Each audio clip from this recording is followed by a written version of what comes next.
India's naval strategy is shifting quietly but decisively, not towards bigger ships, but towards faster, more agile, and harder to detect combat platforms. In a major step, Kongsberg Maritime will supply 18 advanced Kamewa waterjets to Indian Navy's next generation missile vessels that are being built by Cochin Shipyard Limited.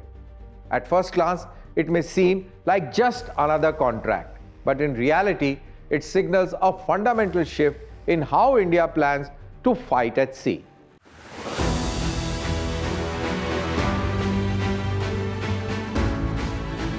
For decades, naval propulsion has followed a familiar pattern. Large propellers spinning beneath the hull, pushing water backwards to move ship forward. Reliable, proven, but limited. Because in modern naval combat, speed is no longer just about reaching the battlefield, it's about surviving in it. And that is where water jets come in. Instead of exposed propellers, water jets operate entirely within the hull. They pull water in, accelerate through an internal impeller, and eject it at high velocity, creating thrust. Thus, no exposed blades, no heavy cavitation, no predictable movement profile. What this delivers is not just speed, but total control. A waterjet-powered vessel behaves very differently from a conventional ship. It accelerates faster, turns sharper, and stops quicker. Even shifts direction with remarkable precision. In combat, that translates into something critical: unpredictability. These vessels can approach at high speed, launch their weapons, and exit before an adversary can lock on effectively. And because they generate less noise and wake, they are harder to detect, both acoustically and visibly. In a battlefield dominated by sensors, that matters as much as firepower. The next generation missile vessels are being designed around this very idea, not as traditional warships, but as fast, lethal, and networked strike units. Their role is clear: enter contested waters, deliver precision strikes, and disappear. In regions like the Indian Ocean, where choke points and coastal zones define strategy, such platforms can deny access, overwhelm defenses, and shift the balance of power. This is not blue water dominance, this is high-speed sea denial. In comparison with conventional propeller systems, the waterjet propulsion system does offer several advantages such as quick acceleration and deceleration, ability to operate in reverse gear, rapid course alteration, high speed, and excellent maneuverability. The biggest one being the capability for silent operation, especially in shallow water, which makes it very useful in anti-submarine warfare, mine countermeasures, search and rescue operations, patrolling, and law enforcement in shallow water. It does suffer from limitations in that endurance is limited. However, it's a very good addition for requirements to meet high speed and shallow water operations.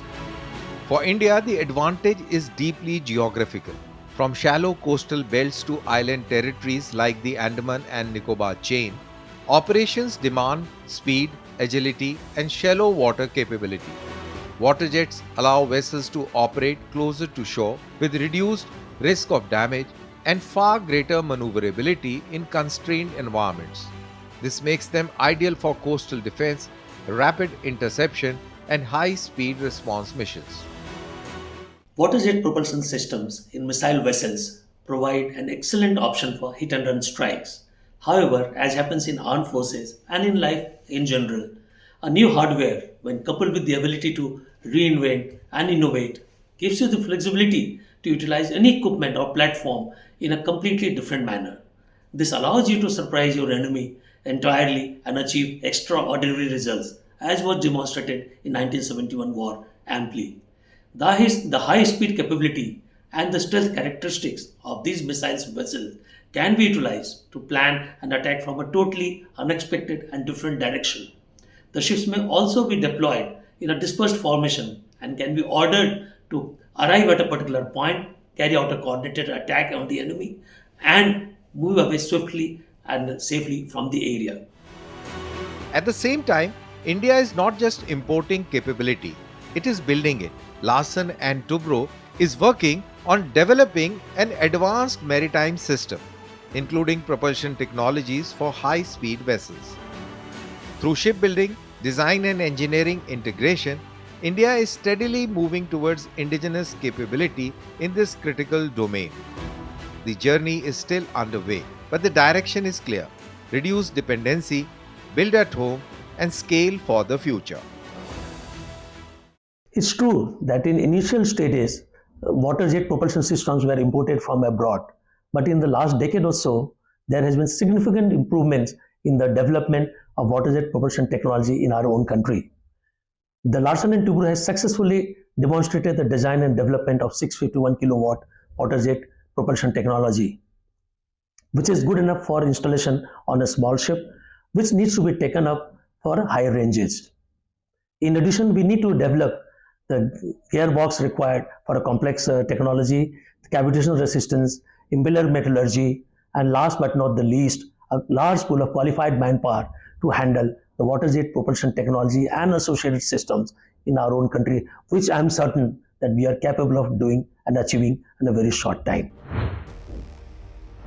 Naval warfare is changing. It is no longer just about the biggest ship or the longest range missile. It's about who can move faster, react quicker, and remain unseen for a longer duration. And in that equation, propulsion is no longer just engineering, it's a strategy.